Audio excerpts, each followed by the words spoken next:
Bugun men aytadigan ma'lumot juda muhim. Chunki bu masala faqat bir guruh odamga emas, deyarli har bir oilaga tegishli. Gap iyulgacha rasmiylashtirib qo'yilishi kerak bo'lgan to'lovlar haqida ketadi. Agar siz buni vaqtida qilmasangiz, keyin ayrim huquqlarni tiklash, to'lovni tan oldirish, pensiya yoki nafaqa hisobida ko'rsatish, soliq imtiyozidan foydalanish yoki pulingizni isbotlash juda qiyin bo'lib qoladi. Ba'zi holatlarda esa umuman kech bo'ladi. Men sizga buni oddiy tilda tushuntirib beraman. Kimlar xavotir olishi kerak? Kimlarga bu tegishli emas? Qanday hujjatlar kerak? Qayerga murojaat qilish kerak va eng ko'p uchraydigan xatolar nimalardan iborat? Videoni oxirigacha ko'ring. Chunki aynan mayda ko'ringan nuanslar odamlarni eng ko'p qiynaydi. Kanalga hoziroq obuna bo'ling, videoga like bosing. Chunki bunday ogohlantirishlar ko'pchilikka vaqtida yetib borishi kerak. Avval ko'p odamlar to'lov masalasiga juda oddiy qaragan. Masalan, kimdir ish haqini qo'lga olgan, kimdir ustaga naqd pul bergan. Kimdir kvartira ijarasini kartadan kartaga o'tkazgan, kimdir o'qish kontraktini qarindoshi nomidan to'lagan, yana kimdir ijtimoiy soliq yoki badalni keyin rasmiylashtirib qo'yaman deb yurgan. Ya'ni odamlar pul to'langan bo'lsa bo'ldi deb o'ylagan. Lekin hozirgi tartibda eng asosiy narsa shuki, to'lovning o'zi yetarli emas, to'g'ri rasmiylashtirilgan bo'lishi kerak. To'lov kim tomonidan amalga oshirilgan? Kimga to'langan? Nima maqsadda to'langan? Qaysi sana bilan o'tgan? Shartnoma yoki hisob faktura bormi? Kvitansiya bormi? Elektron tizimda ko'rinadimi? Bularning hammasi ahamiyatli bo'lib qoldi. Men buni oddiy misol bilan tushuntiraman. Siz biror xizmat uchun 5 million so'm to'ladingiz. Agar bu to'lov shunchaki kartadan kartaga o'tgan bo'lsa, izoh yozilmagan bo'lsa, shartnoma bo'lmasa, keyin siz bu pul aynan xizmat uchun to'langan isbotlashda qiynalasiz. Ikkinchi odam esa xuddi shu 5 million so'mni shartnoma asosida to'lov topshiriqnomasi bilan izohda xizmat nomini ko'rsatib to'ladi. Ertaga tekshiruv bo'lsa, nizoli holat chiqsa yoki imtiyoz kerak bo'lsa, ikkinchi odamning qo'lida dalil bor. Birinchi odam esa asosan og'zaki gapga tayanib qoladi. 1 iyulgacha bo'lgan muddatning xavfli joyi ham shunda. Ko'p tizimlarda ma'lumotlarni yangilash, eski to'lovlarni tan oldirish, shartnomalarni bazaga kiritish, badallarni bog'lash yoki arizalarni qabul qilish uchun oxirgi muddatlar belgilanadi. Muddat o'tgandan keyin operator sizga yomonlik qilgani uchun emas, balki tizim yopilgani, qonuniy davr tugagani yoki ariza qabul qilish oynasi yakunlangani uchun yordam bera olmaydi. Men birinchi navbatda kimlar bu masalada jiddiy o'ylash kerakligini aytaman. Birinchi guruh daromadi bor, lekin hamma to'lovlari rasmiy ko'rinmaydigan fuqarolar. Masalan, o'zini o'zi band qilganlar, ustalar, haydovchilar, repetitorlar, uyda tikuvchilik qiladiganlar, onlayn savdo qiladiganlar, dehqonchilikdan yoki xizmat ko'rsatishdan pul topadiganlar. Siz bugun pul ishlayotgan bo'lishingiz mumkin, lekin ertaga kredit olmoqchi bo'lsangiz, pensiya hisobida staj ko'rsatmoqchi bo'lsangiz yoki davlat xizmatidan foydalanmoqchi bo'lsangiz, rasmiy iz kerak bo'ladi. Masalan, bir ayol 8 yildan beri uyda tikuvchilik qiladi. Oyiga o'rtacha 3 million so'm topadi. Lekin u hech qachon o'zi band qilmagan, ijtimoiy soliq to'lamagan. Mijozlardan pulni asosan naqd olgan. Hozir u 8 yil ishladim deb o'ylaydi. Lekin hujjat nuqtai nazaridan qaralsa, tizimda bu faoliyat ko'rinmasligi mumkin. Agar u vaqtida rasmiylashtirsa, kelajakda hech bo'lmasa ma'lum davrlar bo'yicha dalilga ega bo'ladi. Rasmiylashtirmasa, 8 yil mehnat qilingan bo'lsa ham huquqiy jihatdan bo'shliq paydo bo'ladi. Ikkinchi guruh kontrakt, davolanish, ipoteka, ijara yoki boshqa maqsadli to'lovlarni amalga oshirganlar. Men ko'p uchratadigan holat, talaba nomida shartnoma bor, lekin kontraktni otasi, onasi, akasi yoki boshqa qarindoshi to'lagan, pul o'tgan. Universitet qarzdorlik yo'q deb ko'rsatgan, hammasi joyida ko'rinadi. Lekin soliq imtiyozi, qaytarim daromadni tasdiqlash yoki keyingi hisob kitoblar savol tug'ilsa, to'lov kimning nomidan o'tgani muhim bo'ladi. Shuning uchun maqsadli to'lovlarda izoh, shartnoma raqami, talabaning ism, familiyasi va to'lov maqsadi aniq yozilishi kerak. Uchinchi guruh uy-joy ijarasi, oldi-sotdi qurilish yoki ta'mirlash uchun katta pul berganlar. Ko'p odam shunday qiladi. Uy egasiga har oy 2 million so'm ijara beradi, lekin shartnoma yo'q. Yoki usta bilan 30 million so'mga kelishadi, 25 million oldindan beradi, kvitansiya yo'q. Yoki qarindoshidan yer, mashina. Uy sotib olayotganda pulni bo'lib beradi, lekin yozma hujjat yo'q. Bir qarashda oila ichida yoki tanishlar orasida muammo bo'lmaydigandek tuyuladi. Lekin nizo chiqsa, meros masalasi ochilsa, soliq organi savol bersa yoki mulkni rasmiylashtirish kerak bo'lsa, og'zaki kelishuv yetarli bo'lmaydi. 4-guruh ijtimoiy to'lovlar va badallar bilan bog'liq fuqarolar. Ayrim odamlar pensiyaga yaqinlashganda tushunib qoladi. Ishlaganman, lekin staj ko'rmayapti, badal o'tmagan, korxona yopilgan, arxivda ma'lumot topilmayapti. Men doim aytaman. Pensiya masalasi pensiyaga chiqadigan yilda boshlanmasligi kerak. Uni oldindan tekshirish kerak. Agar sizda eski ish joylari, mehnat daftarchasi, buyruqlar, maosh vedomoslari, soliq yoki badal to'lovlari bo'yicha savol bo'lsa, 1 iyulgacha vaqtni bo'y bermay, holatingizni aniqlashtirib qo'ying. Keling, raqamli misol qilamiz. Bir erkak 2005 yildan 2012 yilgacha kichik firmada ishlagan. Oyligi o'sha davrda 400 ming so'm, keyin 700 ming so'm bo'lgan. Firma keyin yopilgan. Mehnat daftarchasida yozuv bor, lekin elektron bazada hamma oylar ko'rinmaydi. Agar u hozir borib arxivdan hujjat olsa, soliq yoki pensiya organlariga ma'lumotni kiritish bo'yicha murojaat qilsa, keyin muammo qolmaydi. Agar kutib yursa, arxiv hujjati yo'qolishi, firma hujjatlari topilmasligi yoki muddatli tartib tugashi mumkin. Kimlar xavotir olmasligi mumkin. Agar sizning barcha to'lovlaringiz rasmiy hisob orqali o'tgan bo'lsa, shartnomalaringiz bor bo'lsa, elektron kabinetda ko'rinsa, kvitansiyalar saqlangan bo'lsa, soliq va ijtimoiy to'lovlar o'z vaqtida o'tgan bo'lsa, siz vahimaga tushishingiz shart emas. Lekin baribir tekshirib qo'yish kerak. Chunki ko'p xato odamning o'zida emas, tizimda yoki tashkilotda bo'ladi. Siz to'lagansiz, lekin tashkilot noto'g'ri kod bilan qabul qilgan bo'lishi mumkin.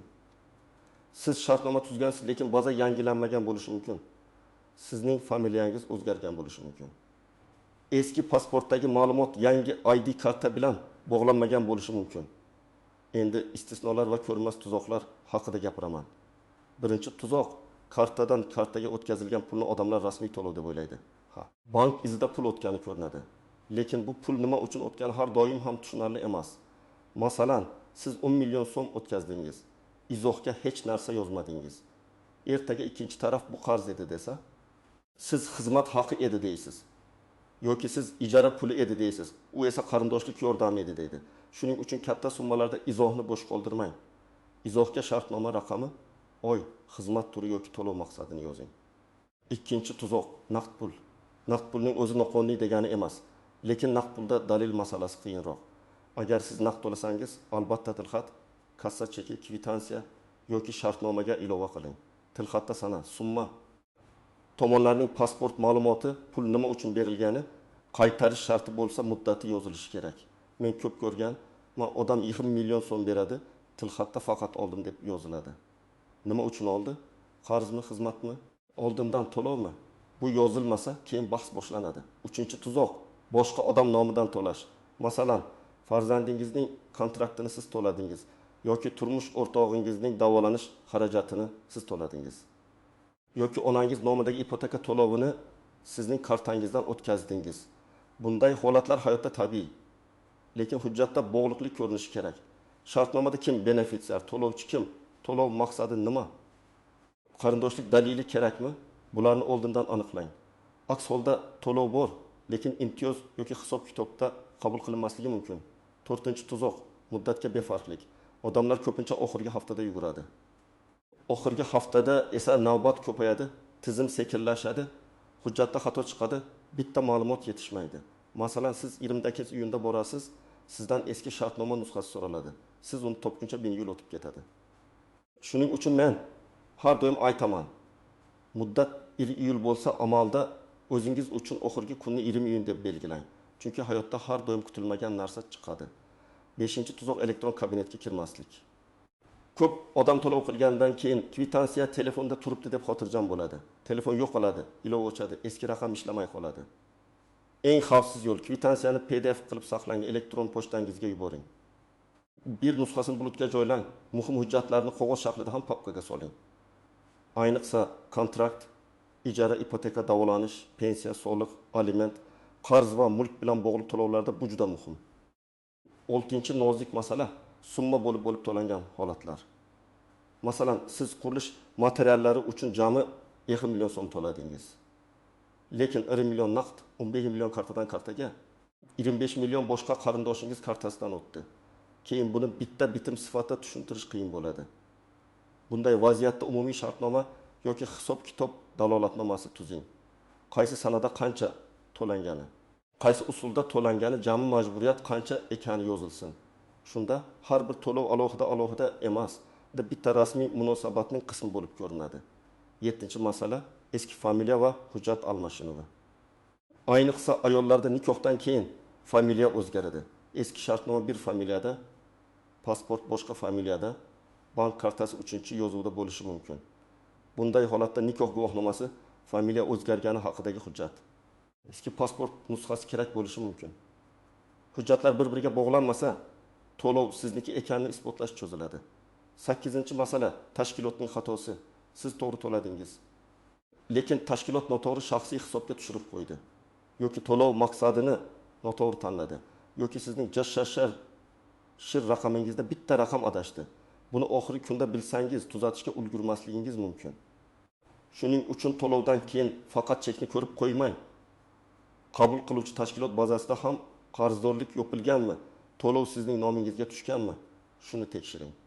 Endi aniq nima qilish kerakligini bosqichma-bosqich aytaman.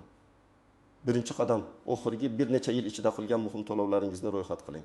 Kontrakt ijara, ipoteka, davolanish, sug'urta, aliment, qarz, qurilish, avtomobil, uy-joy, soliq, ijtimoiy badal, o'qish, kurs, litsenziya, patent, o'zini band qilish, hammasi alohida yozing.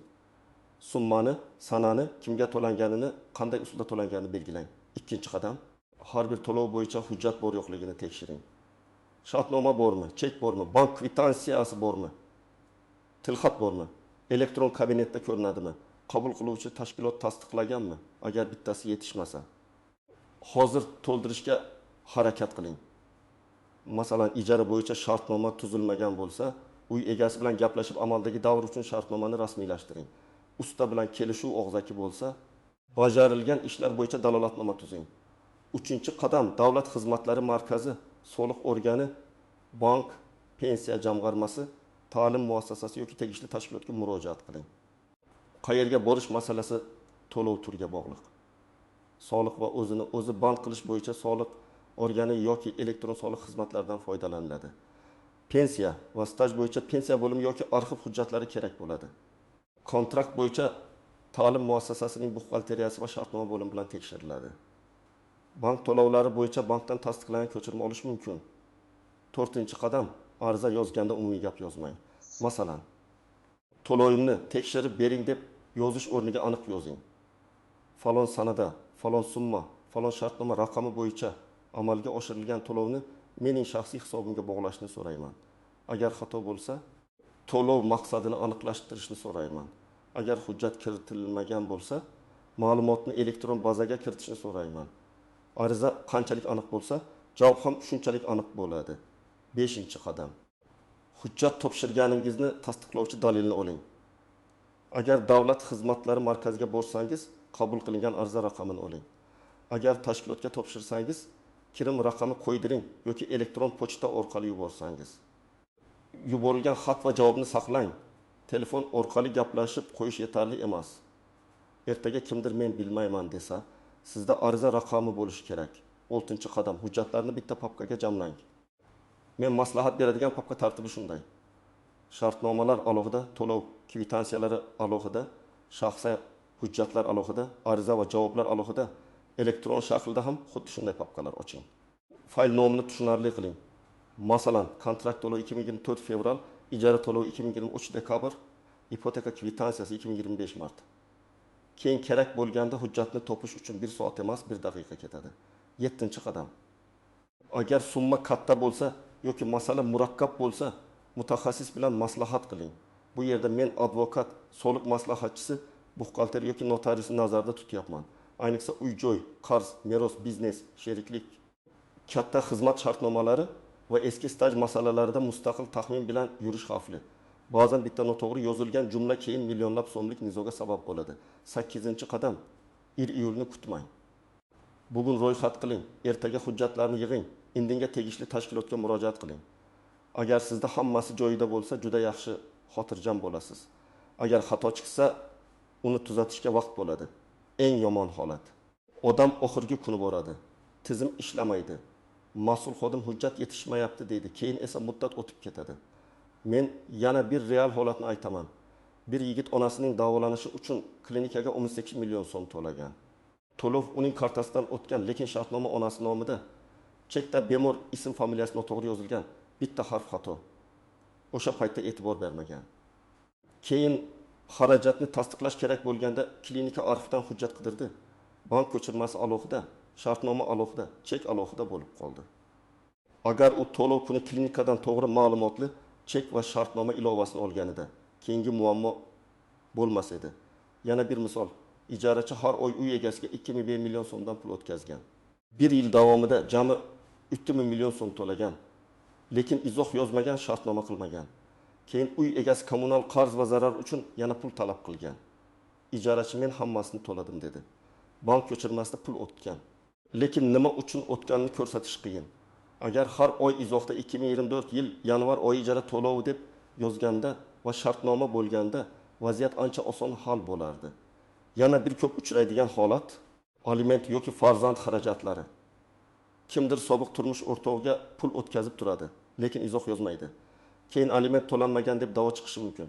Agar siz aliment yoki bolaga tegishli xarajat to'layotgan bo'lsangiz, izohni aniq yozing. Masalan, farzand uchun aliment to'lovi falon oy uchun rasmiy ijro hujjati bo'lsa, majburiy ijro byurosi orqali yoki belgilangan tartibda to'lang. Shunda keyin to'lovingiz tan olinadi. Agar siz tadbirkor bo'lsangiz, yana ham ehtiyot bo'ling. Shaxsiy karta bilan biznes to'lovlarini aralashtirmang. Mijozdan tushgan pulni shaxsiy qarz, sovg'a yoki boshqa tushum bilan bir joyga qo'shib yuborsangiz, hisob kitob chalkashadi. Har bir xizmatga shartnoma, hisob, chek yoki elektron dalil bo'lsin. Bugun kichik ko'ringan xato ertaga soliq tekshiruvida katta savolga aylanadi. Agar siz oddiy fuqaro bo'lsangiz ham, men sizga bitta odatni tavsiya qilaman. 1 million so'mdan yuqori har qanday muhim to'lovda dalil qoldiring. Bu degani hamma bilan urishish yoki ishonmaslik emas. Bu o'zingizni himoya qilish. Yaxshi odam bilan ham tushunmovchilik bo'lishi mumkin. Yaxshi tashkilotda ham xato bo'lishi mumkin. Yaxshi tizimda ham ma'lumot noto'g'ri tushishi mumkin.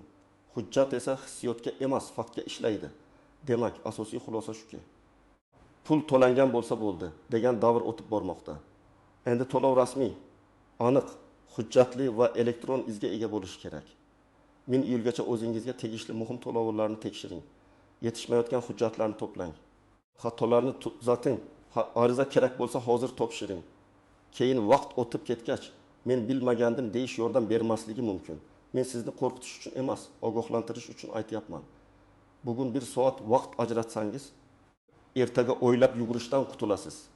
Ayniqsa pensiya, soliq, kontrakt, ijara, ipoteka, davolanish, aliment, qarz va katta xaridlar bo'yicha to'lovlaringizni albatta tekshirib chiqing. Sizda shunday holat bo'lganmi? Pul to'lagansiz, lekin keyin isbotlashda qiynalgansiz. Izohlarda yozib qoldiring, boshqalar ham sizning tajribangizdan xulosa olsin. Video foydali bo'lgan bo'lsa, like bosing, yaqinlaringizga yuboring va kanalga obuna bo'ling. Men esa siz uchun muhim huquqiy va moliyaviy mavzularni oddiy tilda tushuntirishda davom etaman.